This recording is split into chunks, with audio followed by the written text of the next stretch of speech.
to share anything? I'm good. There's a new chief, I know. Chief. Chief of Entourage. Head officer. Head officer. Yes. Yes. Yes, I've been making observations. Yeah, I've noticed. There's a little bit of talking after school. Oh, ooh. I just noticed at the basketball game. Oh. Yeah, we noticed your eye contact. Eye contact is just like grazing, eye No, scanning. but not grazing, you graze and stop. I will say I had like a twitch. A glitch. There's a glitch every once in a while. Freeze. Okay. I will say that Jasmine may have an idea of who I like, considering. Oh, maybe. I'm not sure. Considering. Is she like at her school? Yeah. Oh. I'm not sure if I do. I think like Cole wants to say, but he doesn't. Yeah. He wants to be known. I'm being very you know? bashful about it. Yeah, Well, but he you might wants as people well at to this know because he point. wants to talk about it. He wants to like get Yeah, excited. you He want wants to to I got build the you. emotion, you know. But he doesn't want it. He's just torn. He's like, I want him to know, but I don't know what to do.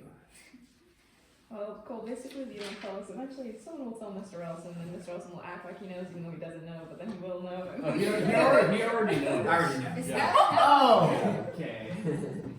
I already know. That is the truth, and Cole knows that I know. Because I told him.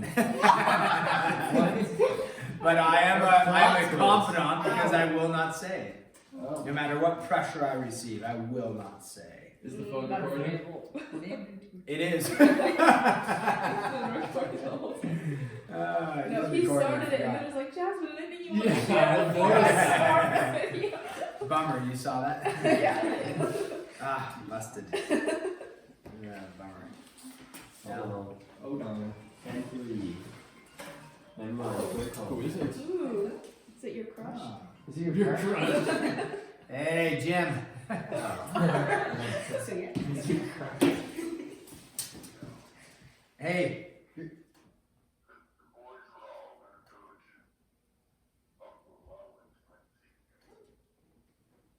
Oh, to Buffalo tonight?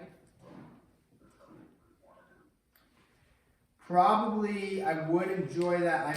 I'll probably be over at the hospital. My dad's in the hospital with double pneumonia and a pulmonary edema and something else. And then Jesse's brother Ryan has been just admitted for his back pain.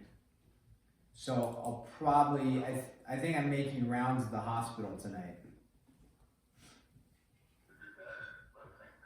Yeah, he's over at St. Pat's. So, what? No, he's not in ICU. They admitted him yesterday, and then they finally saw the doctor today, and then the doctor was doing the diagnosis today. So he's in room 530. He's up on the 5th floor. He'd probably be up for a visit, I would imagine. I don't know. Do you have his number, my mom's number? Yeah, you could probably contact both of them, and if my dad doesn't respond, you could contact my mom, and she might be able to could probably give some direction. So, I imagine they would enjoy a visit, or you know how it is in hospital. Yeah, give them a call and connect. Yep. Yeah, give them a call. Yeah.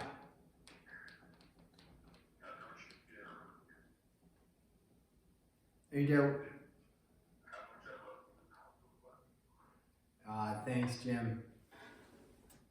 Same to you, right back at you. So, all right, love you, Jim. Bye. Okay. So Eliana was right.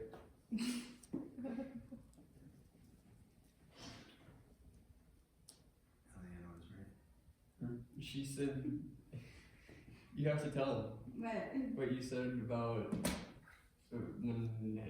Jim picked up, and Oh, yeah, he you just said said the real crush, the real crush. And then he said, "I love you," and Oh, the crush. yeah. I said I love you to Jim. I get it.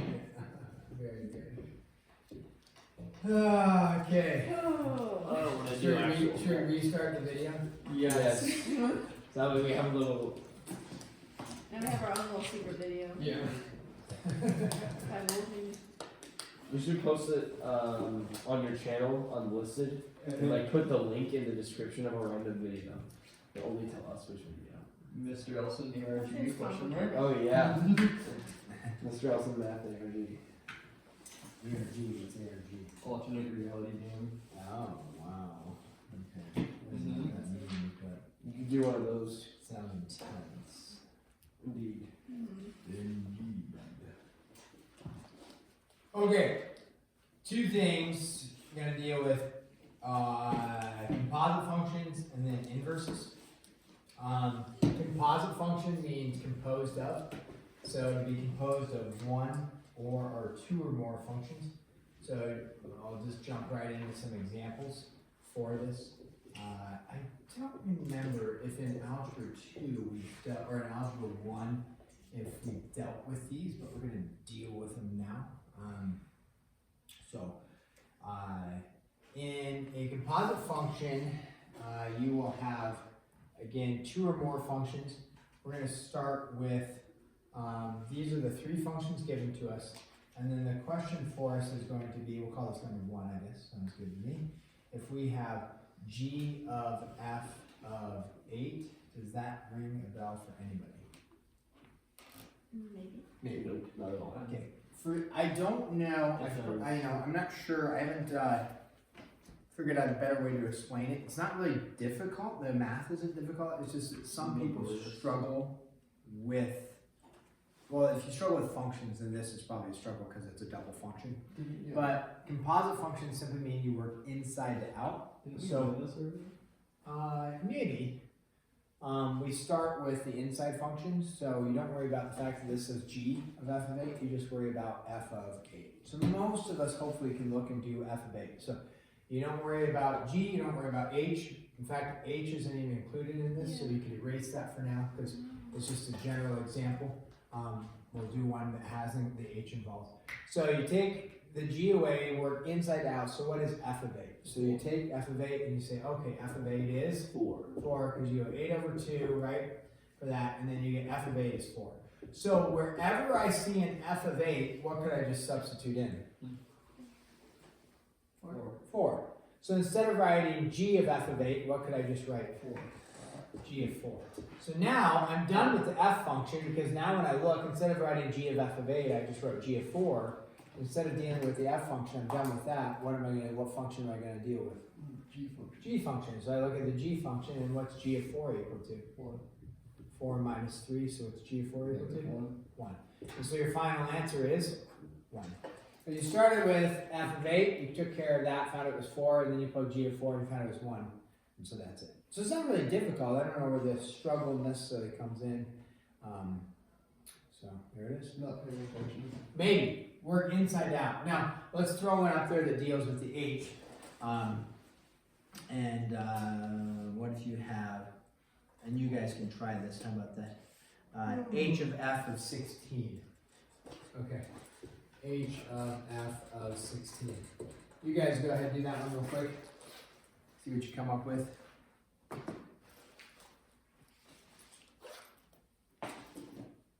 then we'll do one more.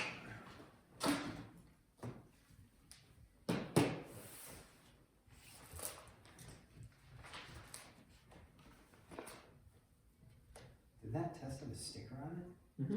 You must have put that on there yourself, huh? No. Which test was that? Oh, was that the one that he didn't teach? Minus 20. Yeah, this is the one I didn't. You didn't teach me. Oh, this is the one you were gone Yeah, for? boom. That's the one I was gone for. Yeah, that's right. Oh, man. Yeah, look it up. That's the one you were gone Look it for. up. Nah, I was gone for? I was looking for. Oh, man. Alright,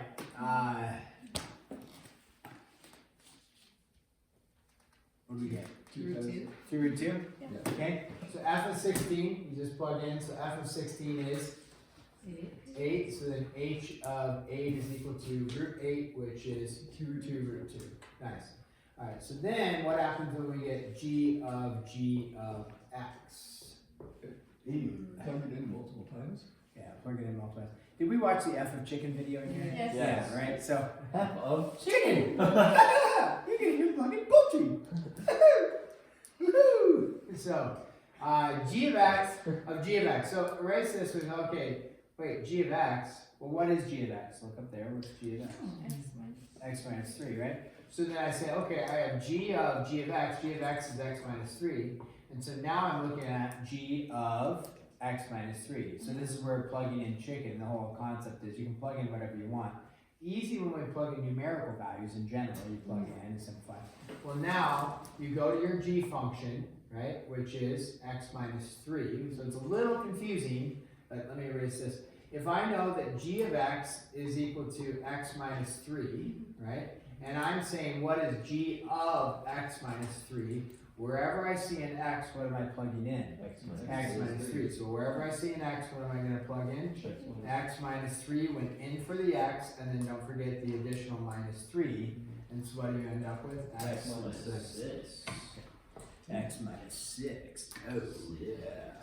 Yeah. Okay. Nice. Oh, yeah. Oh, yeah. Inverses. So that takes care of composite functions. Inverses. Let's start with a brief review. How do you tell if something's a function or not in mathematics? You have equations, and then you have functions. Functions and equations can be the same. We've kind of talked about that, right? Like if I said, hey, y is equal to 2x plus 4, what kind of graph does that make? A Line. I could also write f of x equals 2x plus 4. It's called a function. But by definition, a function has multiple. every x matches to one y, but a y can have multiple x's. It's our polygamy function, right? I don't remember. I remember. Wheels are turning. Wheels are turning. Yes. Every wife has one husband, but a husband can have multiple wives. Yes. Well, that's what in polygamy, right? Makes sense. So, it's our polygamy function. So then, in this case, Every entourage leader can have multiple entourages, but the entourages can't have multiple leaders. oh my, it's our entourage function definition.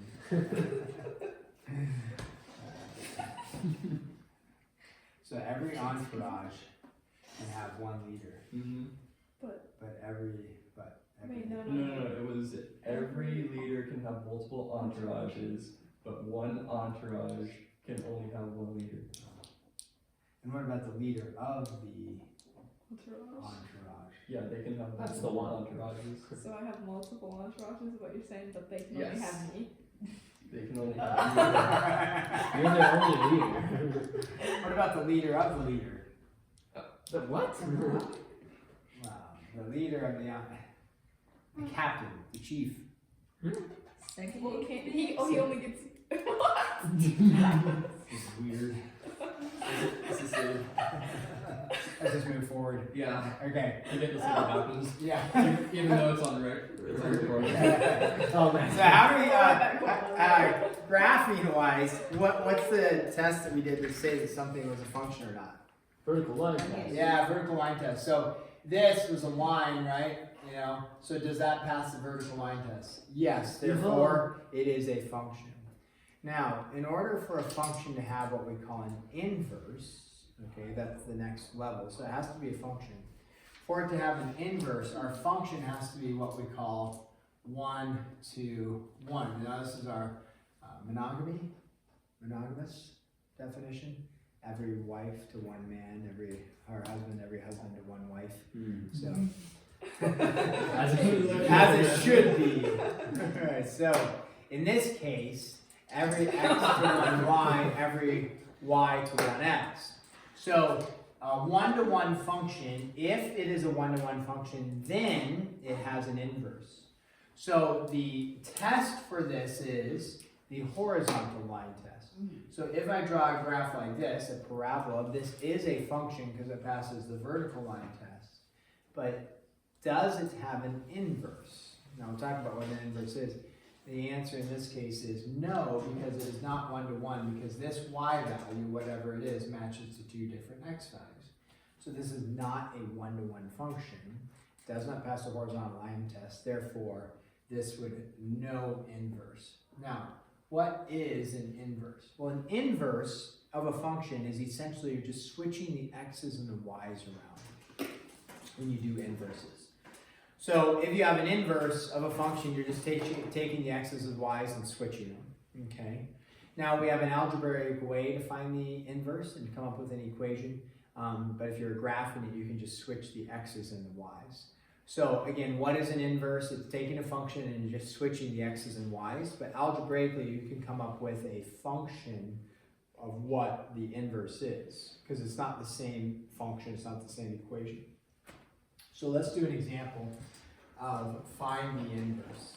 Now, what we know is every line besides a vertical and a horizontal will be a function and have an inverse. So outside of a vertical and horizontal, every function has, every line is a function and has an inverse. So if we take this example, okay, so we say f of x equals 2x plus 4, okay? So that's going to form a line, so we know it passes the vertical line test, we know it passes the horizontal line test. What is its inverse? Well, we could graph its inverse by just switching the x's and y's, but how do we find what the equation for it is? Step one, I'm not going to write what this step is, I'm just going to explain it. Just set the equation to if it starts in function notation, change it to y equals, okay? So step one is make sure it's y and an x, okay? Step two, you can go two different routes because step 2 and 3 can be interchanged. But step 2 is, I'm going to tell you, is switch your x's and your y's. So you just take x and y and you switch them. Like I've been stating, you just switch the coordinate points in the end. But when you're doing it algebraically to find the inverse, you just take x and y and switch them wherever they are. Okay? So once those are switched, then step 3 is solve for y. So step 1, make sure it's y equals as opposed to f of x. Step 2, switch x and y. Step 3 is solve for y. So in this case, I would subtract the 4, right, and then have 2y. A lot of people leave it like this, and it's not wrong. I want to take points off. It's not optimum because it's not in our nice little mx plus b format, right? It's not in a it's in a x minus 4 divided by 2 format, not in mx plus b. So optimum would be you simplify that to 1/2 x minus 2. But either way, I wouldn't mark you wrong if you left it at least with this notation right there. So step 1, get the y. Step 2, switch x and y. Step 3, solve for y, whether it looks like this or this. The fourth step is a technicality, but I am going to insist on it, if you will, for the test. That's change this into inverse notation, because you took your function here and you found its inverse, which is this, but now how do I represent that that is its inverse? You represent it with f inverse of x. Oops. Now a lot of people read that as f to the negative 1. It's not. That represents f inverse, okay? So it's not to the negative 1. It's not taking 1 over f, you know, like you do with, if you had x to the negative 1, you flip it with negative exponents. So that's inverse. F inverse of x is equal to 1/2 x minus 2, okay? So that is your inverse, okay? Now, if you go to graph those, okay, when we go to graph those, I could get this on an xy plane, but let's just do this 1, 2, 3, 4. Okay, so that's, we're going to graph this one up to right 1, and then we graph it like this, okay, like that.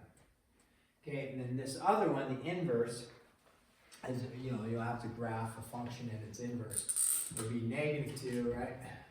Like that, and then up 1, right 2. So, you know, up 1, right 2, up 1, right 2, like this, and then this graph like this. So, there you go. Now, a function and its inverse, although, you know, This isn't perfect because it's just sketch. But a function and its inverse like that, they will always intersect on the, this isn't technically part of the graph, but they always will intersect. If they intersect, they'll always intersect on the y equals x line, which makes sense because you're just switching the x and y.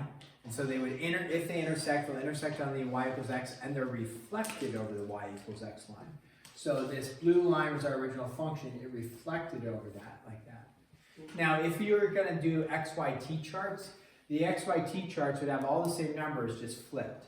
So, example, this number up here is 0, 4. If 0, 4 is on my blue graph, what is on my red graph? 4, 0, right? And that's the case. All the points along here will just be flipped onto the red. So, function, yes or no, by vertical line test.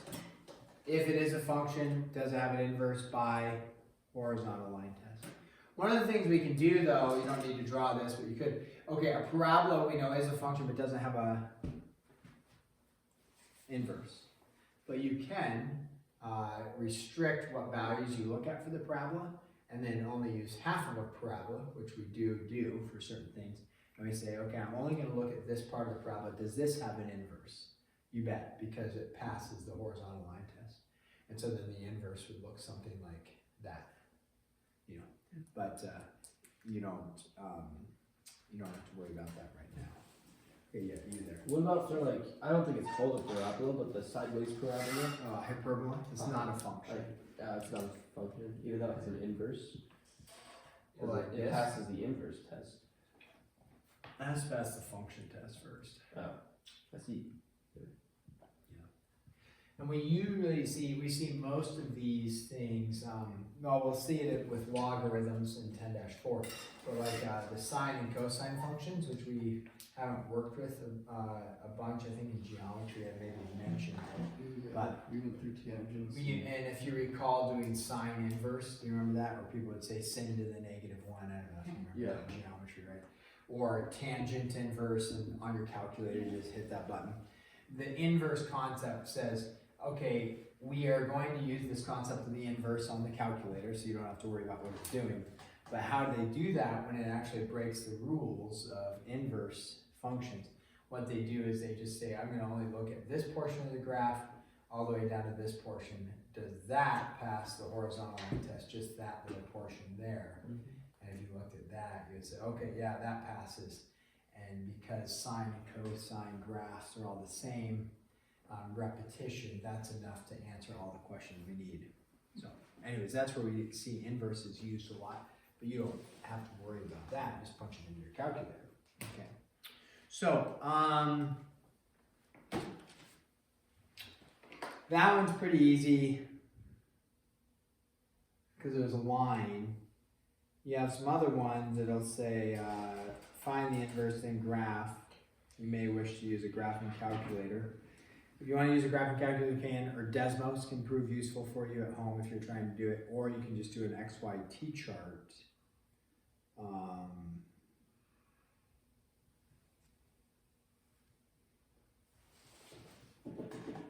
To do. So, with some of these, I don't know which ones. Right. So if I say inverse or no inverse, okay, and I give you a function g of x equals this. The way you can tell if something has an inverse is just to graph it. If you don't know how to graph something, or you don't have Desmos, or you don't have a graphing calculator, what's the most easy way to graph something? By doing a XYT chart, right? So when you do an XYT chart, in general, do you only want to do positive values? No. Okay. So what would be the first value you could try in here? -2. Okay, if you plug in a -2, what do you output? That's Two. 2, If you plug in -1, what do you? 1, Plug in 0. 0, Okay, we're plugging 1. 1, 2. Bravo. Not a parabola. Never mind. Parabolas are always formed with something being squared. Do we have something being squared? You can tell this is an inverse simply because if you plug in a -2 and you get out 2, and you plug in a 2 and you get out 2, is that monogamous? No. Because the y value of 2 has this 2 different x values. Right? So, in other words, -2, 2, -1, 1, 0, 0, 1, 1, 2, 2. What kind of graph does this form? A V. A V. Nice. Maybe you did deserve that sticker. Inverse or no inverse? No inverse. So can you find an inverse using our methodology? Over there? No, because there's no inverse. So there you go. You'd be done. How exactly does the graph show that? Because it's not round? Oh, okay. Doesn't pass the horizontal line test. But if you only took one line, then you could find the inverse for that line. There you go. And that could have an inverse. In that case, it would just be itself. Because the graph is y equals x. That's what this graph is. And then just switch x and y. Oh no. So 1 equals 2 then. So it's just itself. It is its own inverse. I am my own inverse. What? Okay. Good work, team. Yeah. Yeah.